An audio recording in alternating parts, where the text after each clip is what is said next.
آداب ناظرین، میں احمد علی طیب آپ کا اس منا T V gurukula ادیوگا guide series میں استقبال کرتا ہوں۔ آج کا عنوان تدریسی رجحان ہے۔ جیسا کہ آپ جانتے ہیں، اس کے تحت امتحان اس گروکل ٹیچرز کے تحت کئی سوالات آتے ہیں۔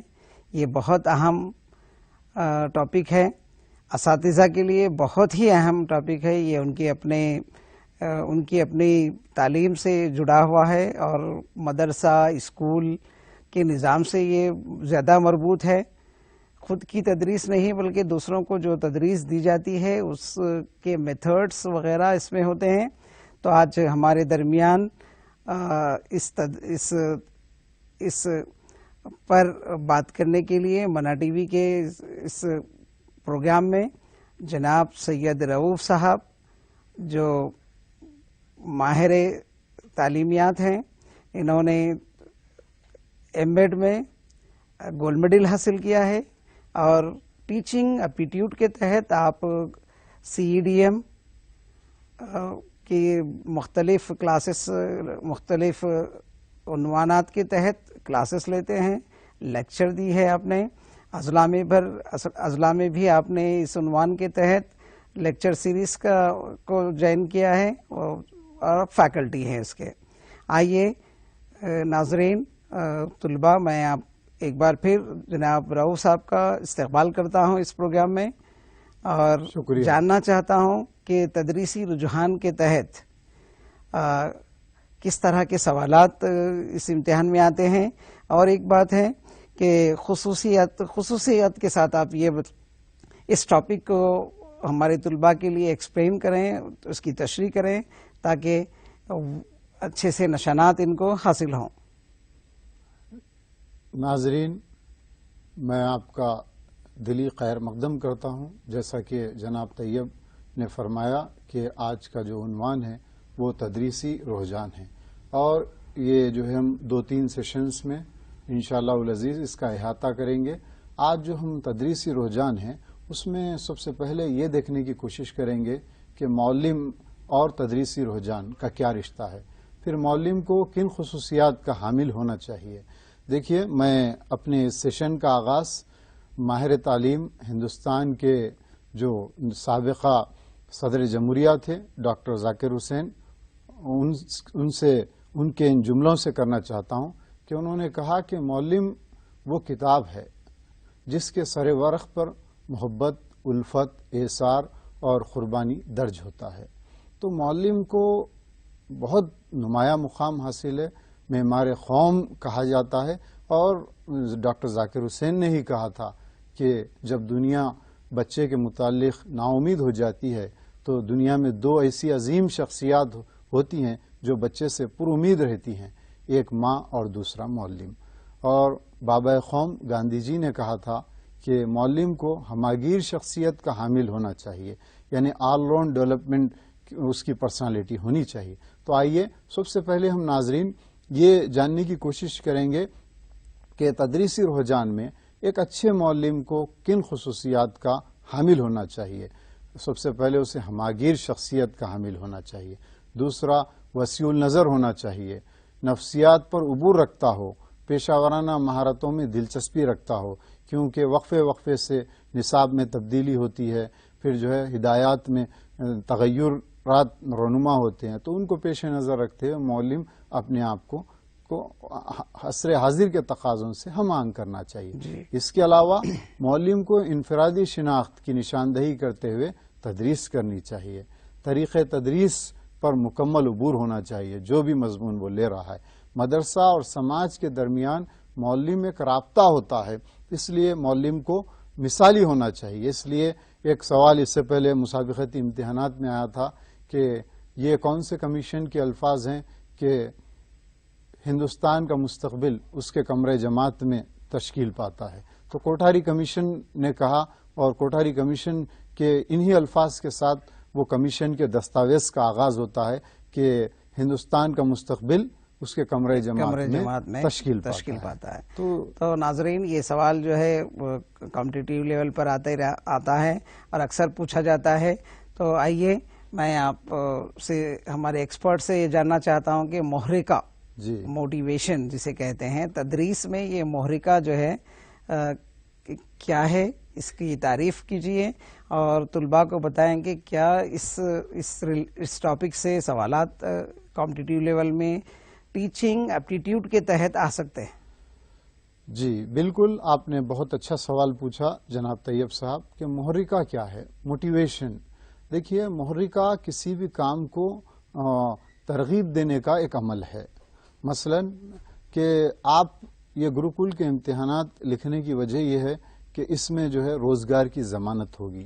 اگر حکومت کی ملازمت آپ کو حاصل ہوگی تو یہ ایک موٹیویشن ہے آپ کا یہ جاب جوائن کرنے. دوسرا خدمت خلق ہوگی، یعنی آپ زبان کی خدمت کر رہے ہیں جس سے جو کہ آپ کی مادری زبان ہے اردو، تو یہ ایک قسم کا محرکہ ہے جو آپ کو معلم بننے کی جانب راغب کیا.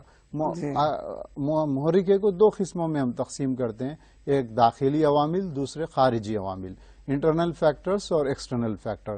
داخلی عوامل میں معیار زندگی جو ہے وہ اچھا ہو اور جو ہے مناسب اچھی تنخواہیں سیلریز دی جائے اور مدرسے میں بنیادی سہولتیں جیسے کشادہ کمرہ جماعت اور بہترین مثالی مدرسے کا ماحول ہو اور جو ہے ساتھیوں کا تعاون ہو. یہ جو ہے آپ کے داخلی محرکے ہو سکتے ہیں. اس کے علاوہ خارجی عوامل میں ٹیچرز کے جو پروفیشنل اسکلز ہوتے ہیں، پیشہ ورانہ عوامل ہوتے ہیں، ان کی صلاحیتوں کو بڑھانے کے لیے وسائل کا پایا جانا وہ بہت ضروری ہے. اور وہ جو ہے جاب سیکورٹی جو ہوتی ہے، نوکری کی ضمانت، یہ ضروری ہے. یہ جو ہے موٹیویٹ کرتے ہیں پیشہ تدریس کو اختیار کرنے کے لیے. اس کے علاوہ آپ دیکھیں گے کہ اگر اپریسیشن کیا جائے کسی بھی کام کا، کہ اگر آپ اچھا کام کرتے ہیں اس کی ستائش کی جائے، تعریف کی جائے، آپ کو انعامات سے نوازا جائے، تو آپ کیا کرتے ہیں اس کام میں مزید جو ہے وسعت دیتے ہیں، مہارت پیدا کرتے ہیں اور اس میں جو ہے اپنے آپ کی شخصیت کو منواتے ہیں. تو یہ ضروری ہے کہ یہ محرکے ٹیچر کے لیے ایک کامیابی کی نخیب ثابت ہوتے ہیں. تو اور ٹیچر جو ہے لیاقت و صلاحیت کے مطابق اپنے فریضے کو بحسن خوبی انجام دیتا ہے. یہ مجھے ایک سوال یاد آتا ہے کہ انعامات دینا جی ڈیش کہلاتا ہے.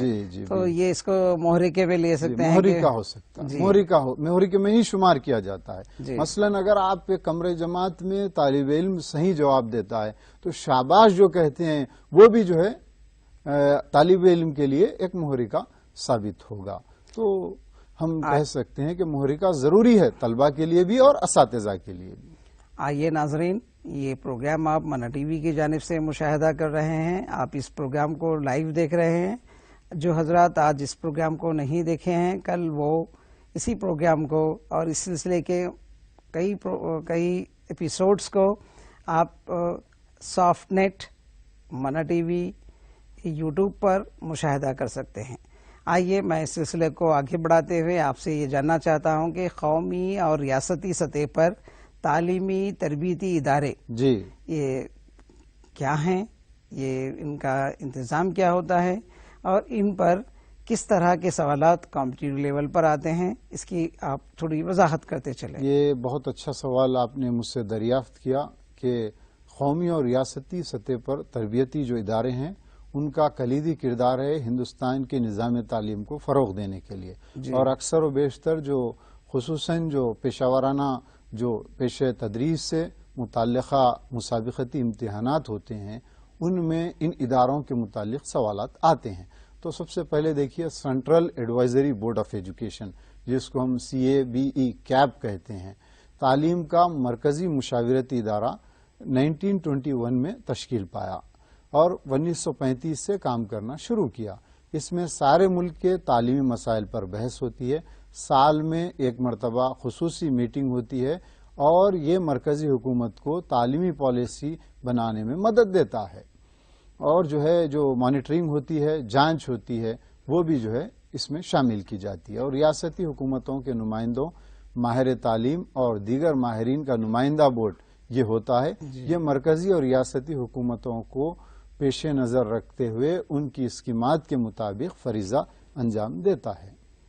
اس ادارے سے وابستہ سینٹرل بورڈ آف ایجوکیشن ہوتا ہے جو تعلیم میں تازہ ترین معلومات جمع کرتا ہے اور تعلیم میں ملک کی ترقی کا جائزہ لیتا ہے اور اس بارے میں رپورٹ شائع کرتا ہے۔ یہ ادارہ کوارٹرلی ایجوکیشن نامی جو رسالہ ہوتا ہے جرنل، وہ بھی شائع کرتا ہے۔ جی، تو یہ کوارٹرلی ایجوکیشن نامی جو رسالہ ہے، اس کے بارے میں سوال آ سکتا ہے کہ وہ کون سا ادارہ ہے جو یہ اس کی چھپائی یا اس کی اشاعت کرتا ہے؟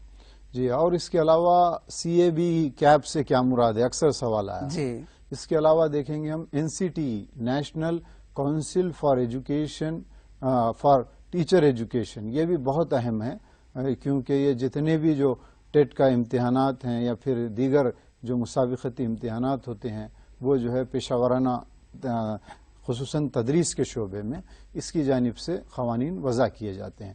National council for teacher education 1973 میں قائم کیا گیا۔ اس کا صدر دفتر نئی دہلی میں ہے اور علاقائی دفاتر بنگلور، بھوپال، بھونیشور اور جے پور میں موجود ہے۔ اس ادارے کو قائم کرنے کا مقصد اساتذہ کی تربیت کو معیاری بنانا ہے، یعنی کوالٹی ٹریننگ کو پرووائڈ کرنا، اور اس کا جو مقاصد ہیں وہ یہ ہیں: اساتذہ کی تربیت کا مناسب معیار قائم کرنا، اساتذہ کی تربیت کے لیے نصاب تیار کرنا۔ دیکھیے بہت اہم ہے، کریکولم سلیبس جو ڈیزائن ہوتا ہے وہ NCTE کی جانب سے ہوتا ہے۔ اساتذہ کی تربیتی اداروں کی نگرانی اور مختلف سہولیات کو فراہم کرنا، اور جو مانیٹرنگ ہوتی ہے وہ بھی جو ہے NCTE کی جانب سے ہوتی ہے، اور تعلیم و تربیت کے متعلق مشورے دینا وغیرہ۔ تو NCTE ایک ریڑھ کی ہڈی ہے شعبہ تعلیم میں۔ جی، اب اس کے بعد دیکھیے NCERT national council for education research and training, یہ بھی بہت اہم ادارہ ہے۔ NCERT کا قیام سپٹمبر 1961 کو ہوا۔ اس کا صدر دفتر دہلی میں ہے۔ یہ قومی ادارہ ہے جو ہندوستان میں تعلیم کی دیکھ بھال اور تعلیم کا بندوبست کرتا ہے۔ اس ادارے میں مختلف شعبے جات قائم ہیں۔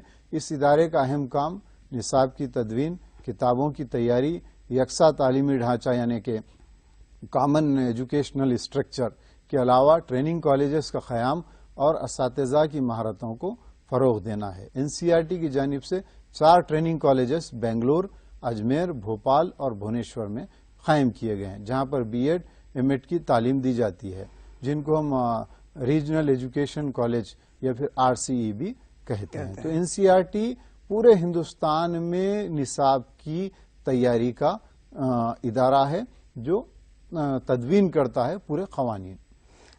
رؤف صاحب، میں یہ جاننا چاہتا ہوں کہ ابھی آپ نے NCERT اور NCTE یہ دونوں اداروں کا ذکر کیا ہے، تو ان کے قیام پر سوال آ سکتا ہے، بالکل، پھر ان کے اہم مقاصد یا ان کی کارکردگی پر سوالات آ سکتے ہیں۔ تو ناظرین آپ اس پر غور کریں، ان کے اہم خد و خال کیا ہیں، ان کے تحت دی جانے والی ٹریننگز اور کالجز کیا ہیں، جیسے BEd MAd اور اساتذہ کی تربیتی پروگرامز ان کے تحت ہوتے ہیں۔ تو آئیے ہم آگے بڑھتے ہیں۔ اب وہ دیکھیے ایک سائٹ یعنی central institute of education technology, یہ بھی بہت اہم ہے اور اس کے متعلق بھی سوالات آتے ہیں، اور خصوصاً جو ٹیکنالوجی کا استعمال کرتے ہوئے جو تعلیمی پروگراموں کا جو نشر یاد کو یقینی بنایا جاتا ہے، یہ ادارہ اس میں اہم کردار ادا کرتا ہے۔ یہ جو ہے 1984 میں اس ادارے کا قیام عمل میں لایا گیا، اور اس ادارے کو قائم کرنے کا مقصد درس و تدریس کو معیاری اور بہتر بنانے کے لیے تدریسی عمل میں جدید ٹیکنالوجی جیسے ٹیلی ویژن، ریڈیو، کمپیوٹر وغیرہ کا استعمال ہے۔ ریاستی سطح پر سائٹ ہوتا ہے وہ کہ معاون اداروں کے طور پر آندھرا پردیش، بہار، مہاراشٹرا اور اتر پردیش میں سائٹ کو قائم کیا گیا، اور یہ ریاستیں انساٹ کی مدد سے تعلیمی پروگرام کو ٹیلی ویژن پر دکھاتے ہیں۔ اس کے علاوہ ان اداروں کی جانب سے اساتذہ کے لیے ورکشاپس مقرر کیے جاتے ہیں، جس میں تعلیمی اسباق کو تیار کیا جاتا ہے کہ کون سے ادارے کی وجہ سے سیٹلائٹ کے ٹی وی کے ذریعے ایجوکیشن دیا جاتا ہے۔ اگر ایسا سوال آتا ہے تو یہ آپ کا کہنا ہے کہ یہ جی بالکل سائٹ کے ذریعے۔ تو اس کے بعد ہے central institute for education planning and administration, یہ بھی اکثر و بیشتر سوال آتا ہے. یہ ادارہ 1962 میں قائم ہوا اور یہ مرکزی حکومت کی جانب سے قائم کردہ ادارہ ہے اور اس کا آفس دہلی میں واقع ہے. یہ تعلیمی میدان میں منصوبہ نظم و نسق کے بارے میں کام کرتا ہے اور یہ ادارہ انسرام چلاتا ہے، تحقیقی کام بھی انجام دیتا ہے. یہ بھی بہت اہم سوال ہے. اس کے علاوہ SCERT ریاست میں تعلیمی سرگرمیوں کو مستحکم کرنے اور معیار تعلیم کو بہتر بنانے کے لیے حکومت آندھرا پردیش نے 1976 میں SCERT کا قیام عمل میں لایا اور اس میں مختلف شعبے جات قائم کیے، مثلا تعلیمی بنیادیں، سائنس کی تعلیم، سمعی و بصری آلات کے ذریعے تعلیم، نصاب، درسی کتب، آبادی کی تعلیم، تعین قدر، غیر رسمی تعلیم، پیشہ ورانہ تعلیم. دیکھیے SCERT 1976 میں بنا، پھر حال ہی میں جو ہے اس کو 2 ریاستوں میں تقسیم کر دیا گیا اور SCERT تلنگانہ اور SCERT آندھرا پردیش. تو 2014 کے بعد 2015 میں ریاست آندھرا پردیش سے تقسیم ہونے کے بعد 14 کے بعد 15 سے ہم اپنا علیحدہ نصاب ریاست تلنگانہ کا، تلنگانہ اسٹیٹ کا، وہ جو ہے اس پر عمل آوری کر رہے ہیں. تو یہ کام SCERT کا ہے. NCERT مرکزی سطح پر، ملکی سطح پر یہ کام انجام دیتی ہے اور SCERT ریاستی سطح پر یہ کام انجام دیتی ہے. ریاستی سطح پر کون سا شعبہ یا کون سا ادارہ نصاب کی تیاری کا ذمہ دار ہے؟ تو وہ جواب ہوگا کہ SCERT. SCERT کے اغراض و مقاصد میں سب سے اہم ہے کمرے جماعت میں تدریس کے معیار کو بہتر بنانے کے لیے تحتانوی ثانوی سطح کے اساتذہ کی صلاحیت میں اضافے کے لیے دوران ملازمت کی تربیت کی منصوبہ بندی اور عمل آوری کرنا، تدریسی طریقے اور تعلیمی مسائل جیسے ترک مدرسہ وغیرہ پر غور و خوض اور مناسب تدابیر اختیار کرنا، ڈائٹ کے ذریعے تعلیمی اداروں اور اساتذہ کی تعلیمی رہنمائی کرنا.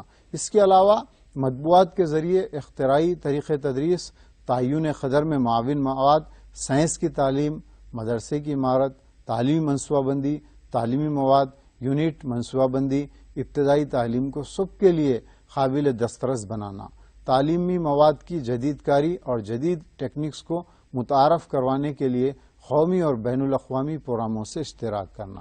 یہ جو ہے آپ کے SCERT کے اہم مقاصد تھے. اس کے علاوہ جیسا ابھی آپ نے کہا کہ سائٹ جو SIET ہے، state institute of education technology, یہ جو ہے مرکزی سطح پر جیسا SIET کا فریضہ انجام دیتا ہے اسی طرح ریاستی سطح پر SIET اپنے کام انجام دیتا ہے. اس کا قیام 1985 میں ہوا اور یہ ادارہ جو ہے لڑکے اور لڑکیوں کے لیے مختلف پروگرام ترتیب دے کر سمعی و بصری شکل میں ٹیلی اسکول کے نام سے دوردرشن کے ذریعے بھی نشر کرتا ہے.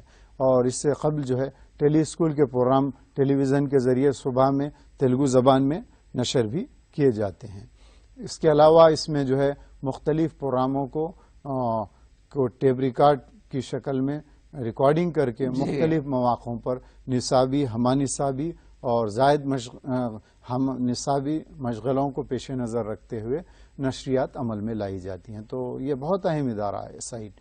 اس کے علاوہ ریجنل انسٹیٹیوٹ آف ایجوکیشن، جیسا کہ میں نے کہا تھا آپ کو کہ NCERT کی جانب سے پورے ملک میں 5 ادارے، جنوبی ہند میں میسور میں مرکز بنایا گیا. یہ ادارہ جو ہے ریفریشر کورسز بھی چلاتا ہے اور BEd اور MAd بھی چلاتا ہے. یہ جنوبی ہند میں میسور اس کا صدر مقام ہے. سوال آ سکتا ہے. اس کے علاوہ diet, district institute of education and training, یہ بہت اہم ادارہ ہے. جو ڈپلوما ان ایجوکیشن کرتے ہیں بچے وہ جو ہے ڈائٹ کے ذریعے کرتے ہیں. پرائمری جو ٹیچرز بنتے ہیں وہ جو ہے ڈائٹ کی تربیت کے بعد بنتے ہیں. اساتذہ کے جو پروگرام تھے اس میں اصلاحات اور بہتری لانے کی غرض سے ضلعی سطح پر ڈائٹ کو تشکیل دیا گیا. اس کے اہم جو کام ہیں وہ یہ ہیں: اساتذہ کے لیے قبل از ملازمت اور دوران ملازمت کے لیے پیشہ ورانہ تربیت دینا، ضلعی سطح پر یہ فریضہ انجام دیتا ہے. مدارس میں بنیادی سہولیات کی فراہمی میں مدد دینا، تحقیق و تدوین کا کام انجام دینا. تو یہ اہم تھے جو ریاستی سطح کے ادارے تھے. اس کے علاوہ جناب طیب صاحب سرو شکشا ابھیان، سرو شکشا ابھیان جو ہے ایجوکیشن کو پروموٹ کرنے کے لیے اس کے اس سلسلے میں جو ہے امتحانات کے مد نظر کس طرح کے سوالات اے سے آتے ہیں، اس کی تشریح کرتے ہوئے آپ اس کی وضاحت بھی کریں کہ بھئی کس طرح کے سوالات آتے ہیں اور یہ سروا شکشا ابھیان ہے کیا؟ بالکل، آپ نے بہت اچھا سوال کیا کہ سروا شکشا ابھیان اکتوبر 1998 میں منعقد کی گئی مختلف ریاستوں کی کانفرنس میں SSA یعنی سروا شکشا ابھیان اسکیم کو ترتیب دیا گیا. ہماری ریاست آندھرا پردیش میں 2003 سے سروا شکشا ابھیان کو روب عمل میں لایا گیا. SSA کے جو اہم مقاصد ہیں 6 تا 14 سال عمر رکھنے والے تمام لڑکے اور لڑکیوں کو مفت تعلیم فراہم کرنا، سماجی علاقائی تفرقات اور صنفی امتیاز کو دور کرنا، اور میں نے پھر کہا کہ ریاست تلنگانہ کا جو ہے ایک علیحدہ سروا شکشا ابھیان ہے. تو SSA کے تحت جو کام انجام دیے جاتے ہیں وہ بھی بہت اہم ہے. اکثر و بیشتر اس پر سوالات آتے ہیں کہ TLM school grant, teaching learning material کے لیے جو اسکول گرانٹ فراہم کرتا ہے وہ SSA دیتا ہے. تحقیق، جانچ، معائنہ اور مانیٹرنگ بھی جو ہے SSA کرتا ہے.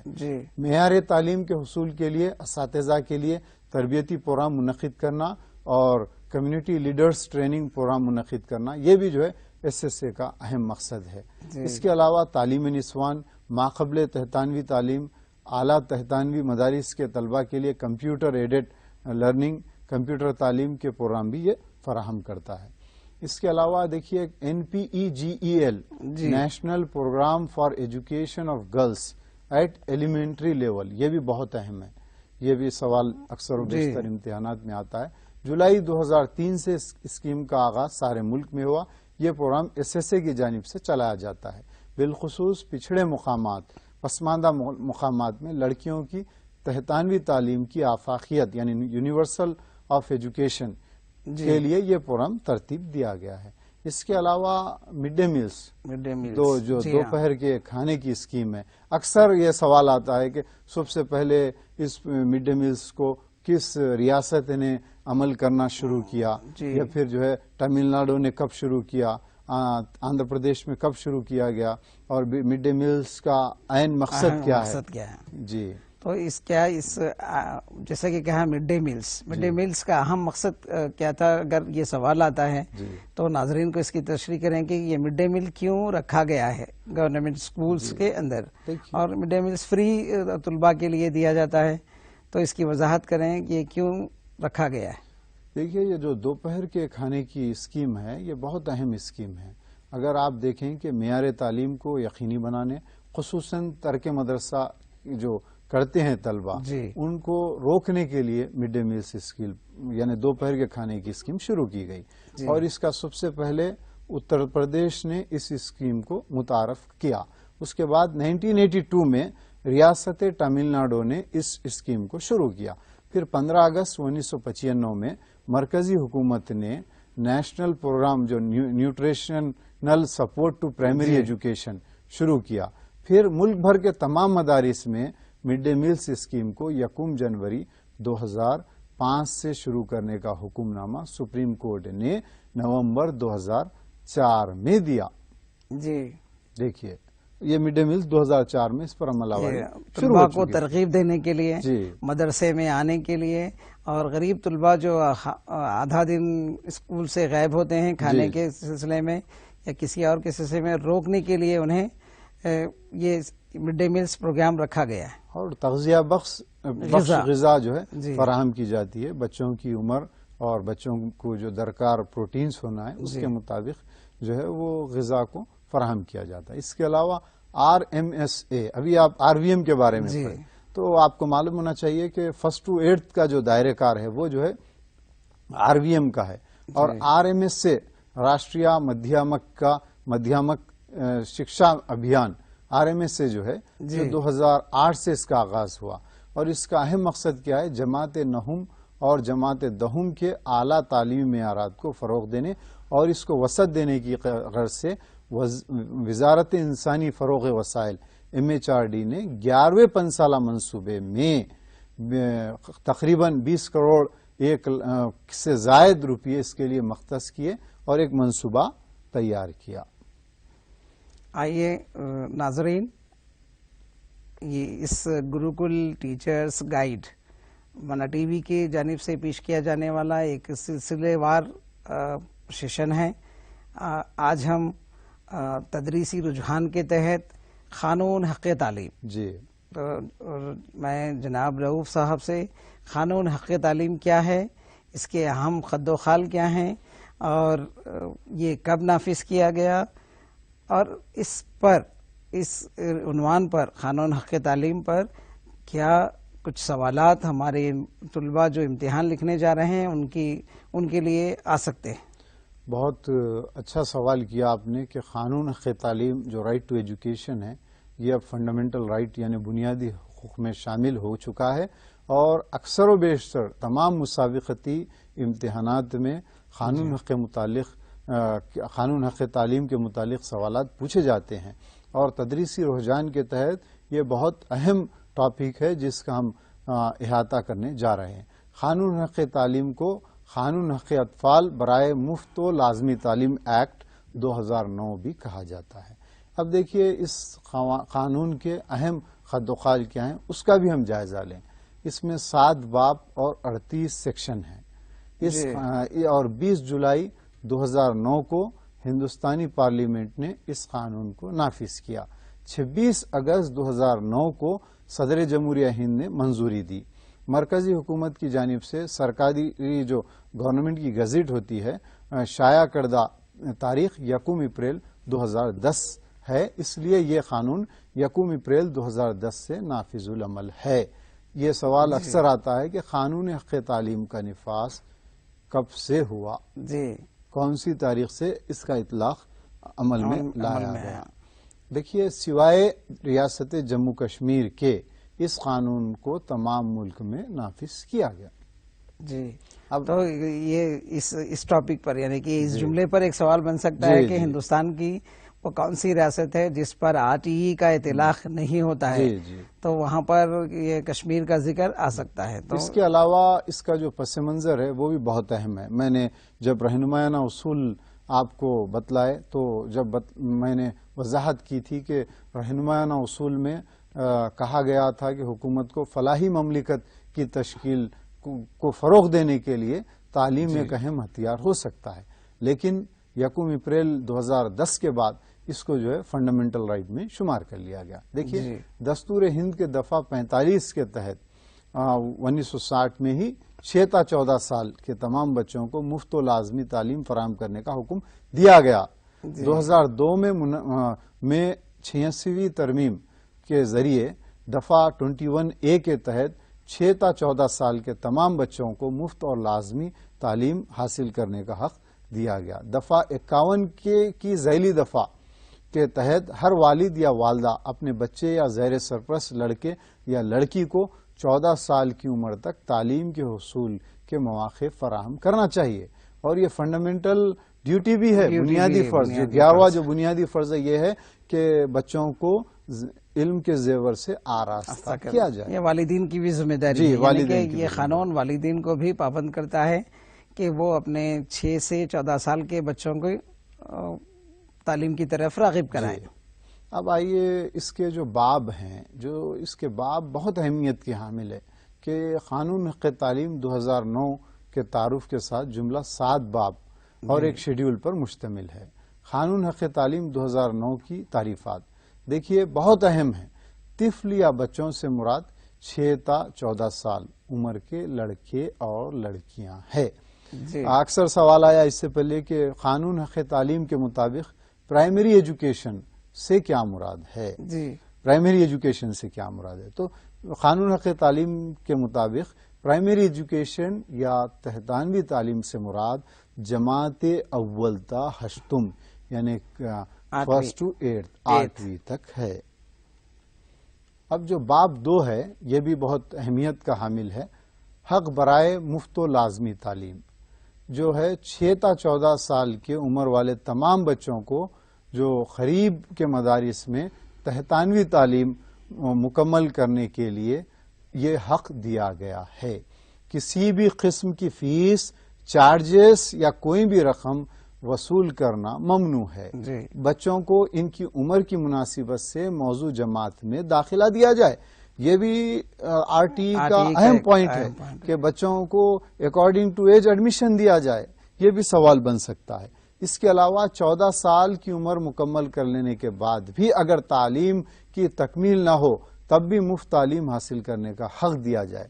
تبادلے کے لیے صداقت نامہ متعلقہ مدرسے کا صدر مدرس انچارج فوری جاری کریں. جی تاخیر یا رکاوٹ ہونے پر قانونی چارہ جوئی کا شکار ہو سکتے ہیں. جی یہ آر ٹی میں یہ جو ہے رائٹس حاصل ہیں طلبہ کو اور والدین کو، ان کو دیا گیا کہ وہ ایک اسکول سے دوسرے مدرسے کو آسانی سے شفٹ ہوتے ہوئے طلبہ کی جو تعلیم ہے اس کو حاصل کریں. جی اس کے علاوہ ٹرانسفر سرٹیفکیٹ جو ٹی سی ہوتی ہے نہ ہونے پر بھی تعلیمی سال کے کسی بھی وقت میں طالب علم کو داخلے دینے سے محروم نہ کیا جائے. یہ بھی جو ہے بہت اہم نقطہ ہے. اس کے علاوہ باب 3 جو ہے وہ بحث کرتا ہے متعلقہ حکومت، مقامی حکومت اور والدین کے فرائض. اطراف و اکناف کے حدود میں اگر مدرسہ نہ ہو تو یہ قانون لاگو ہونے کے 3 سال کے اندر متعلقہ حکومت یا مقامی حکومت مدرسے کو قائم کریں. اس قانون کے امور کو روب عمل میں لانے کے لیے مرکزی اور ریاستی حکومت کی ذمہ داری بالترتیب 65-35 ہوتی ہے. یہ بھی بہت اہم نقطہ ہے کہ مرکز کی شراکت داری 65 اور ریاست کی 35. اور ابھی میں نے کہا کہ جو گزشتہ حال ہی میں گروکل کے امتحانات منعقد کیے گئے اس میں ایک سوال آیا تھا کہ جو شعبہ تعلیم ہے اس کو کون سے فہرست میں شامل کیا جاتا ہے. تو اس کو جو ہے آپ کیا کہتے ہیں کہ مشترکہ فہرست میں شامل کیا جاتا ہے. اس کی مثال ہے کہ اس میں جو ہے 65-35 اس حصے داری ہو، یعنی مرکزی حکومت اور ریاستی حکومت کی تعلیم کے اندر اتنی حصے داری ہوتی ہے. یہ سوال آ سکتا ہے. سیکشن 29 میں بتائے گئے اکیڈمک اتھارٹی کی مدد سے قومی نصاب کا درمیانی خاکہ تیار کرنا، اساتذہ کے لیے معیار تربیت تشکیل دے کر اس پر عمل آوری کرنا وغیرہ کی ذمہ داری مرکزی حکومت کی ہوتی ہے. جیسے قومی نصاب کا درسیاتی خاکہ، نیشنل کریکولم فریم ورک. وقت کی کمی ہے اس لیے یہ یاد رکھیں کہ NCF 2005 بھی تدریسی رجحان کے پیش نظر اہمیت کا حامل ہے. تو یہ جو ہے پورا جو ہے سیکشن میں دے دیا گیا کہ کوالٹی ایجوکیشن کو انشور کیا جائے. اس کے علاوہ ریاستی حکومت کی جو ذمہ داریاں ہیں اس میں 6 تا 14 سال کی عمر والے تمام بچوں کو مفت و لازمی تعلیم فراہم کرنا، مدرسے کی عمارت، تدریسی عملہ، تدریسی اشیاء کے ساتھ ساتھ بنیادی سہولیات فراہم کرنا، تحتانوی تعلیم یعنی اول تا ہشتم کے لیے نصاب، مختلف کورسز کو بروقت شروع کرنا، اساتذہ کو تربیتی سہولیات فراہم کرنا. یہ جو ہے اہم نکات ہے جن کو آر ٹی ای میں شامل کیا گیا. اس کے علاوہ 6 تا 14 سال عمر رکھنے والے تمام بچوں کے ریکارڈ رکھنا وہ بھی ضروری ہے، جس کو آپ ہیبیٹیشن ریکارڈ کہتے ہیں. تعلیمی کیلنڈر کا تعین کرنا، مدارس کی کارکردگی کی نگرانی کرنا، اور اس میں کلاس بھی دیا گیا SMC اسکول مینجمنٹ کمیٹی، اس کے تحت بھی نگرانی کی جا سکتی ہے. تو یہ بیسک نیڈس کو فراہم کرنا. اس کے علاوہ والدین کی بھی ذمہ داری آر ٹی ای میں نمایاں بتلائی گئی. 6 تا 14 سال عمر رکھنے والے بچوں کو اپنے اطراف و اکناف کے علاقے کے تحتانوی مدارس میں داخلہ دلوانے کی ذمہ داری اولیاء طلبہ یا والدین پر ہے. اس کے علاوہ باب 4 میں مدارس اور اساتذہ کی ذمہ داریوں پر بحث کی گئی اور کہا گیا کہ درج فہرست اور درج فہرست قبائل سے تعلق رکھنے والے بچوں کو جماعت اول کے طالب علم کی تعداد میں 25% داخلہ دے کر مفت لازمی تعلیم فراہم کی جائے. جو کیپٹیشن فیس اصول کرنے پر جرمانے کی سزا عائد کی گئی، ایڈمیشن ٹیسٹ کو ممنوع قرار دیا گیا. تو یہ جو ہے ضروری ہے آر ٹی ای پر یعنی خد و خال ہیں. ایک سوال یہاں آ سکتا ہے کہ آر ٹی ای کے تحت ڈونیشن نہ لیا جائے اور ایڈمیشن ٹیسٹ یعنی ایڈمیشن ٹیسٹ کو ناکارہ کیا گیا ہے. تو اس پر سوال آ سکتا ہے. جی اور کیا ہے کہ اگر بچوں کو جو آپ مدارس میں داخلہ دلوا رہے ہیں جو مسلمہ حیثیت حاصل کیے بغیر اگر کوئی مدرسہ قائم کرتا ہے یا چلاتا ہے تو مسلمہ حیثیت ختم ہونے کے بعد بھی اگر وہ مدرسہ چلاتا ہے تب اس کو 1 لاکھ روپے کا جرمانہ عائد کیا جائے گا، اور خلاف ورزی کی تو مزید روزانہ 10,000 روپے جرمانہ عائد کیا جائے گا، اور قانون کے نافذ ہونے کی تاریخ سے 3 سال کے اندر ہی اس کو شرائط کی تکمیل کرتے ہوئے مسلمہ حیثیت حاصل کر لینی چاہیے۔ یہ بہت اہم ہے۔ اس کے علاوہ میں نے کہا کہ SMC school management committee, school انتظامیہ کمیٹی کو بھی جو ہے بہت اہمیت دی گئی کہ اس میں RTE میں اس میں چیئرمین، وائس چیئرمین، کنوینر کے عہدے بھی شروع کیے گئے، اور اس کے علاوہ جو ہے کوئی بھی معلم جو سرکاری پیشے سے وابستہ ہیں اس کو خانگی ٹیوشن اور خانگی تدریسی سرگرمیوں میں مصروف نہ رکھا گیا، اور اساتذہ کی مخلوعہ جائیدادوں بھی جو ہے 10% سے زیادہ نہیں ہونا چاہیے، فوراً جو ہے تقررات عمل میں لانے چاہیے۔ اس کے علاوہ باب 5 جو ہے نصاب اور تحتانوی سطح تک کی تعلیم پر بحث کرتا ہے، اور یہ کہتا ہے کہ نصاب دستور میں بتائے گئے اقدار کے مطابق ہونا چاہیے، طلبہ کی ہمہ جہتی ترقی ہونی چاہیے، اور کوگنیٹیو، افیکٹیو اور سائیکوموٹر ڈومین کو جو ہے فروغ دینا چاہیے، طلبہ میں علم، استعداد اور قابلیتوں کو فروغ دینا چاہیے، اور جو ایجوکیشنل جو اپروچ ہونا چاہیے، جو طریقہ تدریس ہونا چاہیے وہ طفل مرکوز ہونا چاہیے، چائلڈ سینٹرڈ ہونا چاہیے، اور مادری زبان میں تعلیم ہونی چاہیے، اور اس کے علاوہ CCE مسلسل اور جامع جانچ اس کو بھی شامل کیا گیا RTE میں۔ علاوہ ازیں اس میں جو ہے تحتانوی سطح کی تکمیل تک کسی بھی قسم کے بورڈ امتحانات نہیں ہوں گے۔ اگر آپ دیکھیں گے کہ فارمیٹیو اسسمنٹ، سمیٹیو اسسمنٹ، یہ جو ہے سسٹم کو شروع کیا گیا CCE کے تحت۔ باب 6 حقوق اطفال کے تحفظ کے متعلق بحث کرتا ہے۔ اس میں جو ہے قومی کمیشن برائے حقوق اطفال 2005 کے سیکشن 3 کے مطابق مرکزی سطح پر مشاورتی کونسل کا قیام عمل میں لایا جائے، جس میں اراکین کی تعداد 15 سے زائد نہ ہو۔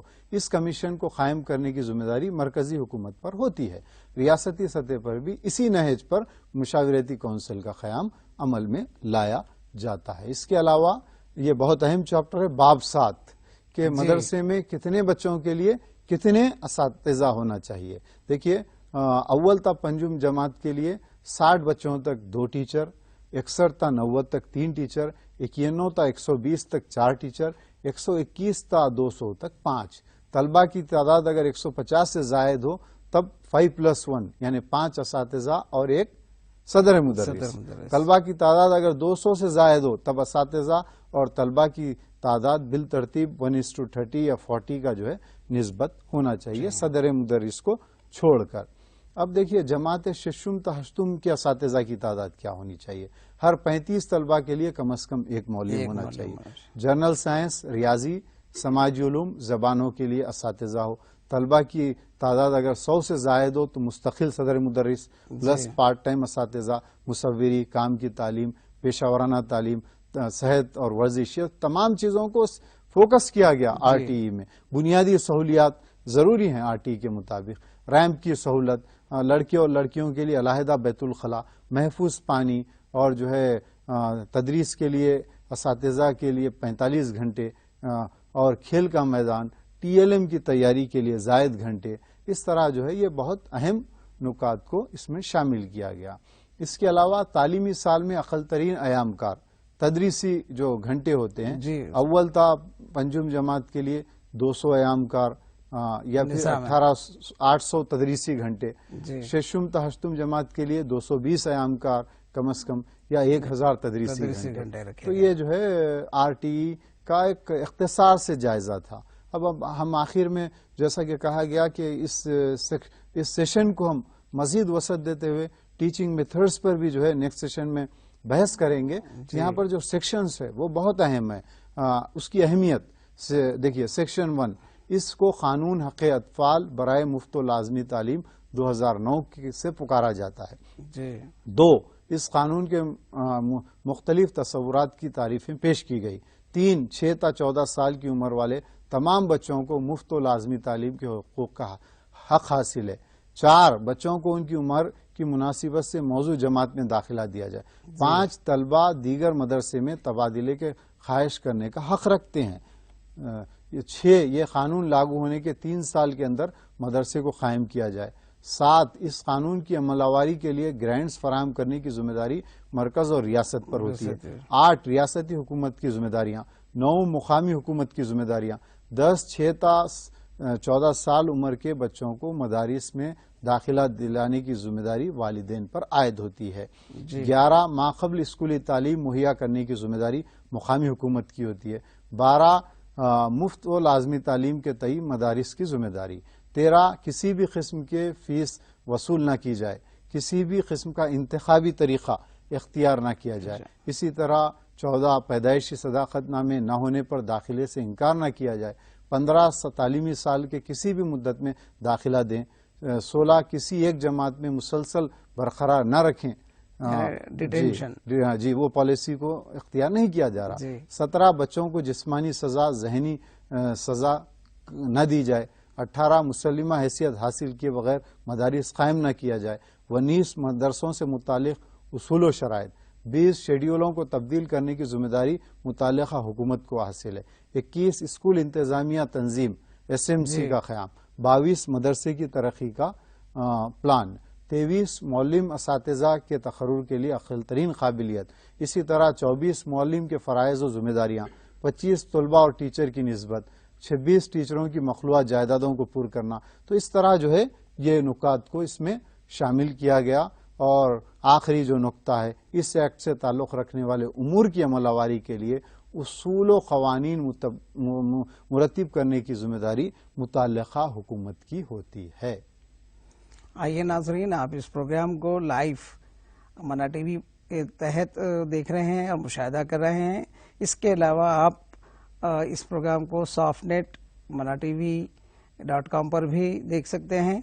اچھے تدریسی طریقے پر آپ ان کی خصوصیات پر نظر ڈالیں اور بتائیں کہ طلباء کو اس امتحان کے تحت کس طرح کے سوالات آتے ہیں. جیسا کہ آپ نے RTE پر ہر باب پر ایک سوال بن سکتا ہے، اس کے باب کے مقاصد پر 15-20 جو ہے نکات بتائے ہیں. اسی طرح اس عنوان کے تحت جو ہے ہمارے گائیڈ کے تھرو جو طلباء ایگزامز کی تیاری کر رہے ہیں ان کی رہنمائی کے لیے اچھے اور کمپٹیٹیو لیول پہ پوچھے جانے والے مخصوص سوالات پر نظر ڈالیں. جی دیکھیے، معلم کا جہاں تک تعلق ہے وہ تدریس سے ہے، اور تدریس جب تک مؤثر نہ ہوگی جب طریقہ تدریس بہتر نہ ہو. تو جو اچھے طریقہ تدریس کی خصوصیات ہے اس کی خصوصیات میں یہ شامل ہے کہ طلباء کو حرکیاتی مواقع فراہم کرنا، طلباء کی مہارتوں کو فروغ دینا، طلباء کو مدرسے میں حاصل کی ہوئی تعلیم کو روزمرہ کی زندگی میں استعمال کرنے کے قابل بنانا. اپلیکیشن بیس ٹیچنگ ہونی چاہیے. اور طریقہ تدریس طلباء کی ذہنی قابلیت یعنی اکارڈنگ ٹو سائیکالوجی اور اکارڈنگ ٹو مینٹل ایبلٹی ہو. پھر طلباء میں تجسس کو فروغ دیا جائے.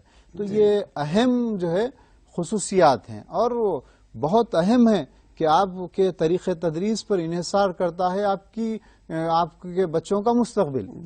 جی اور یہ چائلڈ سینٹر ایجوکیشن بھی کہلائے گا. جی طفل مرکوز طریقہ تدریس.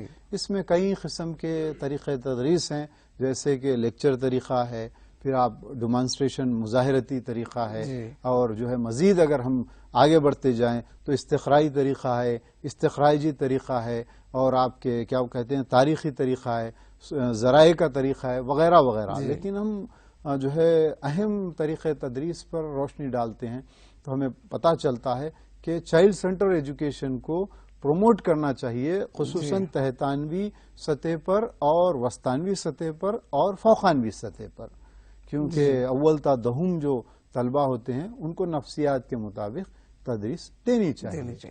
جو ہم سب سے پہلے لیکچر میتھڈ کی بات کرتے ہیں، یہ طریقہ تدریس مدرسے کے طلباء کے لیے موضوع نہیں ہے.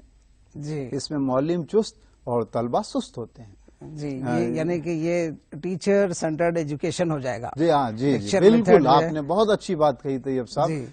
یہ جو ہے معلم میں مرکوز ہوگا، معلم کہتا جائے گا اور طلباء جو ہے سست ہوتے جائیں گے. تو یہ میتھڈ جامعات میں یونیورسٹی کی سطح پر مناسب ہے. تو یہ لیکچر میتھڈ بہت کارآمد نہیں ہے. کہاں پر؟ تحتانوی سطح پر. تو اس کے علاوہ ہم ماخذی طریقہ جو سورس میتھڈ ہوتا ہے جی وہ بھی بہت اہم ہوتا ہے، ابتدائی سورس اور ثانوی سورس. مثلا تلنگانہ کی تفریح گاہیں پڑھانے کے لیے سالار جنگ میوزیم لے جانا ہے تو یہ جو ہے اس کے ذریعے آتا ہے. یعنی اگر آپ ریسورس کا استعمال کرتے ہوئے، سورسز کا استعمال کرتے ہوئے اگر ہم تعلیم دیتے ہیں تو یہ ہو جاتا ہے سورس میتھڈ، یعنی کہ یہ طلباء کو جو ہے وہ تعلیم کی طرف زیادہ راغب کرتا ہے. جی بالکل. آپ سے وضاحت چاہتے ہیں کہ اور اگر اس سلسلے میں کچھ سوالات ہیں تو ایک آدھ وقت کی کمی ہے، اس کو آپ پیش کر دیں. مثلا ہم کہہ سکتے ہیں کہ ہم اس سیشن کو نیکسٹ کلاس میں بھی انشاءاللہ کنٹینیو کریں گے کہ دیکھیے پرائمری سطح پر کون سا طریقہ تدریس مناسب ہوگا، جی فوقانوی سطح پر کون سا طریقہ تدریس. ڈیمانسٹریشن میتھڈ یعنی مظاہراتی جو طریقہ تدریس ہوتا ہے وہ بھی بہت اہمیت کا حامل ہے. لیکچر کم ڈیمانسٹریشن میتھڈ جی وہ بھی جو ہے طریقہ تدریس کا ایک بہترین گوریا ڈیوائس ہے. تو اس طریقے کے سوالات امتحانات میں آتے ہیں تو آپ سے میری گزارش ہے کیونکہ آپ ایک مثالی معلم بننے جا رہے ہیں تو آپ طریقہ تدریس پر عبور حاصل کریں اور امتحانات میں کامیابی حاصل کریں. آئیے ناظرین، اسی کے ساتھ ہم اس سیشن کو ختم کرتے ہیں. میں منا ٹی وی کی جانب سے رؤوف صاحب کا شکریہ ادا کرتا ہوں، اور اس کے ساتھ ہی کل آپ اس پروگرام کو راست دیکھ سکتے ہیں، منا ٹی وی سافٹ نیٹ پر دیکھ سکتے ہیں. خدا حافظ.